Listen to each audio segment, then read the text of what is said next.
You told yourself this morning, I won't yell today. And for a while, you're doing great. Then something happens. They spill the drink, or they won't put their shoes on, or they do the one thing you said 3 times not to do. And then it happens. You yell, and the second it's out, you see the look on their face, the quiet, the eyes, and the I'm a terrible parent feeling creeps in right after. I want to tell you something. Yelling doesn't make you a bad parent. It makes you a human being with a nervous system under pressure. But here's what the science shows. Yelling doesn't work. Not because you're wrong about the behavior, but because of what it does to the brain you're trying to reach. This is not a shame video. This is a science video. And science gives us a way out. Have you ever immediately regretted yelling?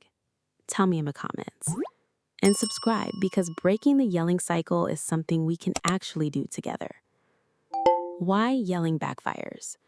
When you raise your voice, your child's amygdala, the brain's alarm system, activates. It sends one signal, threat detected. And in that moment, the brain chooses one of 3 responses. Fight, they yell back. Flight, they run away or shut down. Freeze, they go completely blank. None of those 3 responses is learning. None of them is cooperation. All of them are survival. So the behavior might stop in the moment, but it didn't stop because they understood. It stopped because they were scared. And fear is not the same as respect, and it is definitely not the same as learning. What happens over time? Children who are regularly exposed to a parent's raised voice develop something researchers call noise habituation. In simple terms, they tune it out, not as defiance, but as self-protection. Their nervous system adapts. This is a regular thing. I should become immune to it. So you find yourself needing to yell louder to get the same response, which is the exact opposite of what you want. The yell loses its power, and you lose a little more of yours. The real problem, your nervous system. Here's something no one talks about enough. When your child is dysregulated, their nervous system reaches out to yours, like a radio signal looking for a frequency. If your nervous system responds with more chaos, more volume, more intensity, the signal amplifies. Both of you are now dysregulated. But if your nervous system responds with calm, their nervous system starts to borrow that calm. This is called co-regulation. It is one of the most well-researched concepts in child psychology, and it works. Not because it's soft, but because it's neurologically effective. The STOP framework. When you feel the yell building, and you will feel it, use this 4-step framework. S, step back. Take one physical step backward.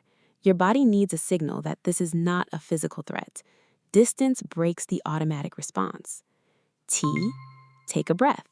A long exhale, longer than your inhale, activates the parasympathetic nervous system.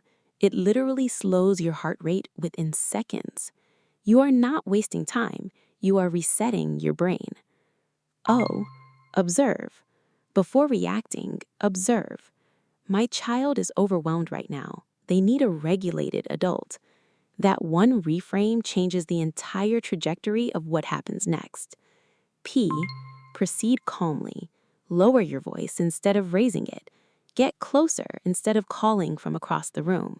Speak slowly, use fewer words. Come here. I need your help with something. You are not giving in. You are gaining real influence. And when you yell anyway, because sometimes you will, the repair is the most important part. Come back when everyone is calm. Not immediately, give it time.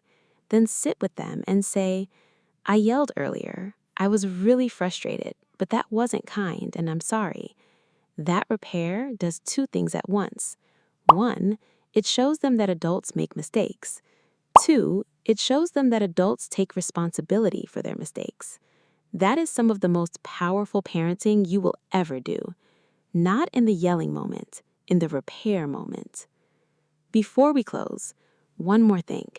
The next time you feel the yell coming, Remember, your nervous system is speaking directly to theirs. Make sure it's saying, "You are safe. I am not scared of your feelings." That is the message that actually changes behavior, not the volume, the calm. If this helped you feel a little less alone in this, share it with the parent who needs to hear it today. Because when you understand the behavior, you stop fighting it and you start guiding it. See you in the next video.